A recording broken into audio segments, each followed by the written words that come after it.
내 길을 여호와께 맡기라. 그를 의지하면 그가 이루시고.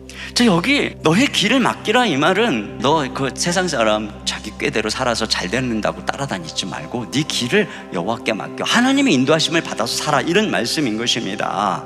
여러분, 우리가 불평한다는 거 있잖아요. 그게 어디서부터 나오는 거냐면 비교한 데서 나오고 부러움에서 나오고 시기한 데서 나오는 거예요. 그래서 그렇게 부동산 투기하지 말라고 막 고래 젊은 날에 막 이러던 사람이 자기가 돈 생기면 아파트만 몇 채 가지고 살단 말이에요. 그러니까 옛날에 그러고 왜 이렇게 불평했어? 너 왜 비난해서? 부러워서. 그 사람은 자기가 욕하면서 배우는 거예요. 여러분, 그런 면에서 우리가 불평하면서 배울 걸 하나님이 걱정하는 거예요. 너 관심 꺼라. 너 불평하는 거 보니까 너 거기 관심이 많구나. 그게 그렇게 중요해?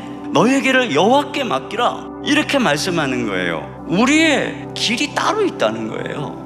우리의 길은 이 세상 사람들이 가는 길하고 달라요. 우리는 하나님께서 이 시대에 우리를 부른 목적이 있어요. 계획이 있어요. 다윗에 대해서 사도행전 13장 36절에 이렇게 얘기해요. 다윗은 당시 하나님의 뜻을 따라 섬기다가 잠들어. 그는 누구랑 경쟁한 인생이 아니라는 거예요. 내가 왕이 돼야지 막 이런 권력 투쟁을 한 인생이 아니라 다윗을 향한 하나님의 뜻을 따라서 섬겼다는 거예요. 그러다가 잠들었다. 여러분, 우리 인생도 마찬가지예요. 다른 사람하고 경쟁하려고 태어난 것도 아니고 다른 사람하고 앞서려고 태어난 것도 아니고 그렇게 살아가다가 인생을 소비하라고 여러분이 태어난 것도 아니고 저와 여러분의 삶에는 하나님께서 정하신 계획이 있어요. 목적이 있어요. 이 시대를 향해서 하나님께서 계획하신 우리의 삶이 있단 말입니다.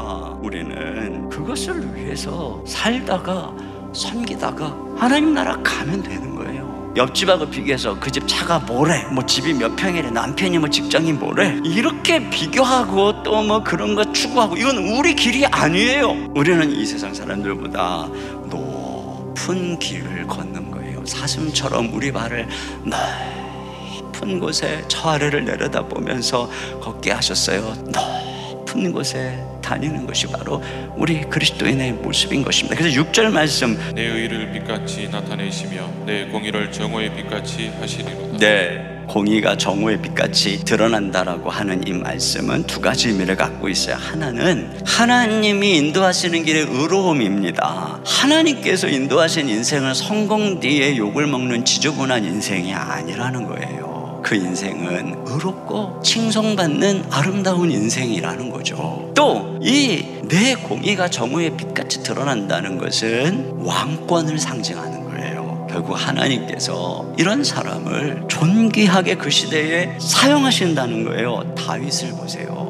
매 순간 쫓기고 힘들고 억울하죠. 그런데도 불평하고 그들하고 똑같이 살아간 게 아니라 세상의 꾀를 따르지 않고 언제나 선을 행했어요. 언제나 하나님을 신뢰함으로 쫓겨가면서도 선을 행했어요. 언제나 아침마다 하나님께 기도하고 하나님 말씀을 들으며 하나님과 교제했어요. 그리고 항상 경쟁과 탐욕이 아니라 하나님께서 그를 부르신 뜻이 무엇인지 그것을 따라서 걸어갔고 그 길을 따라갔죠. 그러니까 하나님께서 그렇게 많은 모함으로 쫓겨다니고 망명생활하던 그를 결국에는 왕으로 세워서 그의 공의가 정오의 빛처럼 환하게 비치도록 우뚝 세워주신 것이죠. 여러분, 이것이에요. 이게 꾀로 살아가는 인생이 아니라 매일매 순간 하나님의 인도하심으로 따라가는 걸음, 그 걸음만이 하나님 앞에 의롭게 평가되고 세워주신다는 거죠. 여러분, 우리가 이렇게 살아갈 때 하나님께서 우리를 높여주신다는 가장 강력한 증거가 뭘까요? 예수님입니다. 여러분, 예수님 보세요. 불의한 세상에 오셔서 끝까지 선을 행하셨어요. 언제나 예수님은 하나님을 기뻐하셨어요. 언제나 하나님께 감사했어요. 그리고 예수님은 사람들의 인기에 영합하지 않고 예수님을 하나님이 보내신 그 뜻을 따라서 자신의 길을 하나님께 날마다 의탁하셨어요. 그리고 그 길을 가는 동안에 수많은 비난이 와도 예수님은 입을 딱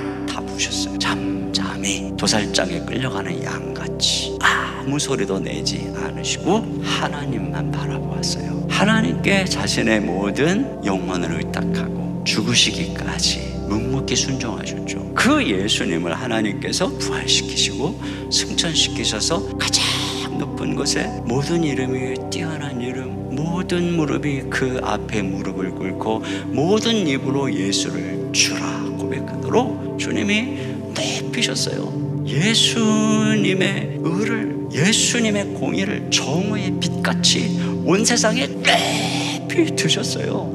그러니까 우리 주 예수님이 이 시편 37편 말씀의 성취예요. 예수님이 이 시편 37편 말씀이 진실이라는 증거예요. 그리고 그 예수 그리스도께서 하늘과 땅의 권세를 가지신 분으로 온 땅을 통치하고 있다면 이 37편의 말씀이 지금 하나님께서 당신의 백성들을 사용하시는 원리인 거예요. 지금도 하나님은 이런 사람을 찾는 거예요. 그리고 그들을 통해서 하나님 나라의 역사를 써가고 하나님 나라의 교회 역사뿐 아니라 이 세상의 모든 역사 속에서 하나님의 일꾼으로 이런 사람들을 세우시고 찾으시는 거예요.